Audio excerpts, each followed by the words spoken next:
Student, how are you? I hope you are fine at your places. Now today we are discussing about the major observation in our daily life which tell us that the moving air exert pressure.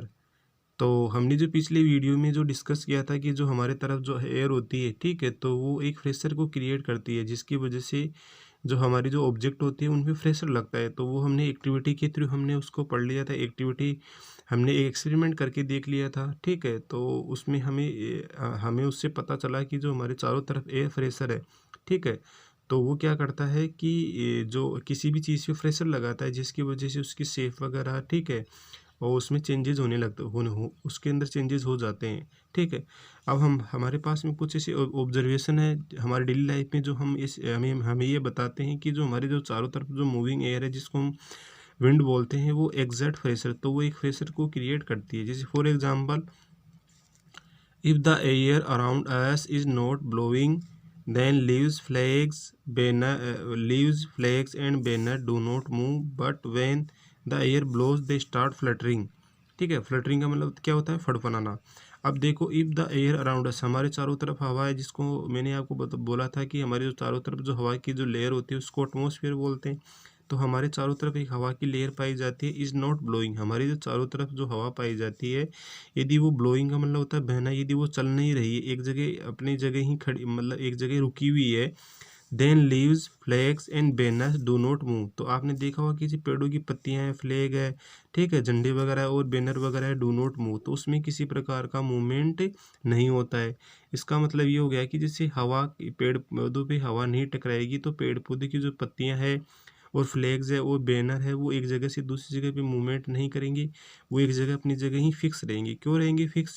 क्योंकि जैसे ही उन पे हवा उन पे force लगाएगी तो उनकी जो शेप है, उनकी जो साइज़ है, ठीक है, तो वो मतलब ऐसे फ्लटरिंग करने लग जाएंगे, ठीक है। तो वो ऐसे ऐसा इसलिए होता है क्योंकि जो हवा की जो लेयर है वो उन जो लीव्स होती है, जो फ्लैग्स होती है, बैनर होती है, उन पे फोर्स लगाती है जिसकी वजह से वो एक जगह से जिसकी वजह से वो मूवमेंट कर सकते हैं। But when the air blows they start blowing, जैसे हवा उन पे टकराती है, ठीक है, तो वो फ्लटरिंग करने लग जाते हैं, मतलब फड़फड़ाने लग जाते हैं, ठीक है, और मूवमेंट करने लग जाते हैं।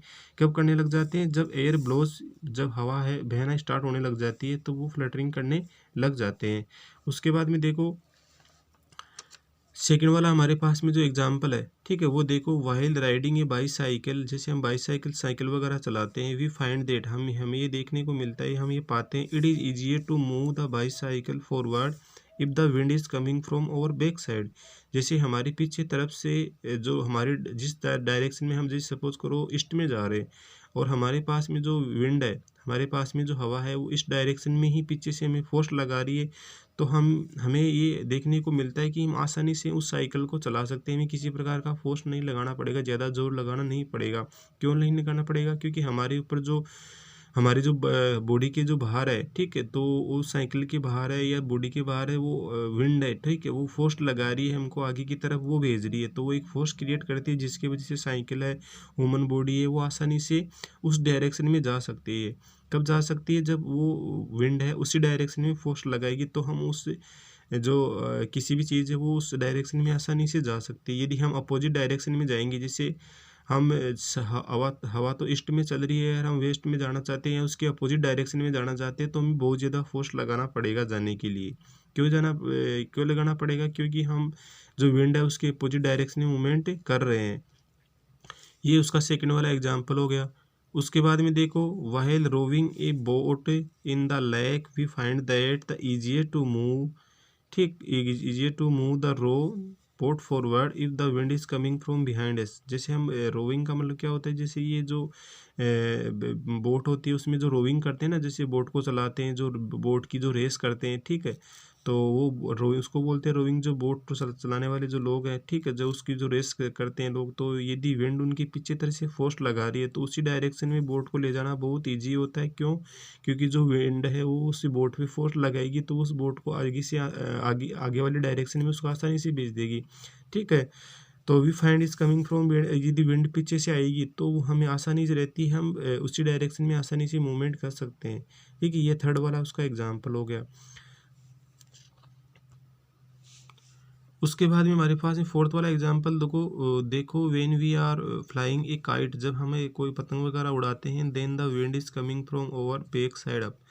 जैसे हम किसी डायरेक्शन में पतंग उड़ाना चाहते हैं और उसी डायरेक्शन में हवा आ रही है, तो हमारा जो पतंग है वो आसानी से उड़ जाएगा। यदि हमारे पास में हवा के अपोजिट डायरेक्शन में हम यदि काइट वगैरह पतंग वगैरह उड़ाना चाहते हैं तो वो आसानी से उड़ा नहीं सकते। क्यों नहीं उड़ा सकते? क्योंकि जो हवा है, वो जो विंड है, वो हमारी हेल्प नहीं करती उड़ाने में, वो फोर्स क्रिएट नहीं कर पाती, जिसकी वजह से हम वहाँ पे पतंग वगैरह उड़ा सकते हैं।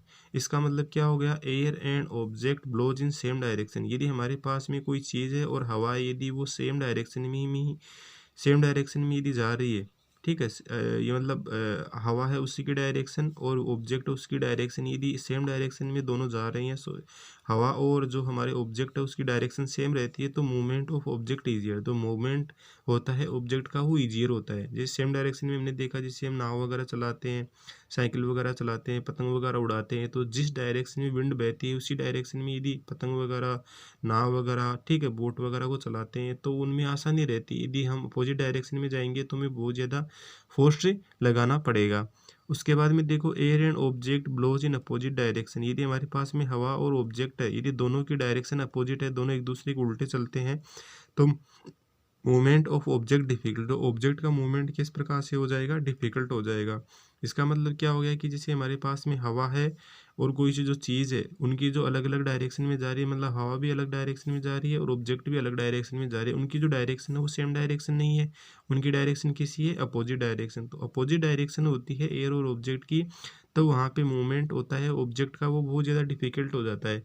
डिफ़िकल्ट क्यों हो जाता है? क्योंकि जो पीछे से हमारे पास में जो एयर होती है, जो प्रेशर क्रिएट करती है, तो वो प्रेशर की डायरेक्शन में यदि कोई चीज़ आती है तो वो तो आसानी से मूवमेंट कर सकती है, लेकिन वो अपोजिट डायरेक्शन में यदि कोई चीज़ आती है तो उसको बहुत ज़्यादा फोर्स लगाना पड़ेगा। बहुत ज़्यादा फोर्स लगाया तभी वो चीज़ होती है वो आसानी से मूवमेंट कर पाएगी, वरना नहीं कर पाएगी। मतलब उसको बहुत ज़्यादा फोर्स लगाना पड़ेगा। यदि उसकी डायरेक्शन सेम रहेगी तो आसानी से मूवमेंट कर जाएगी, ठीक है।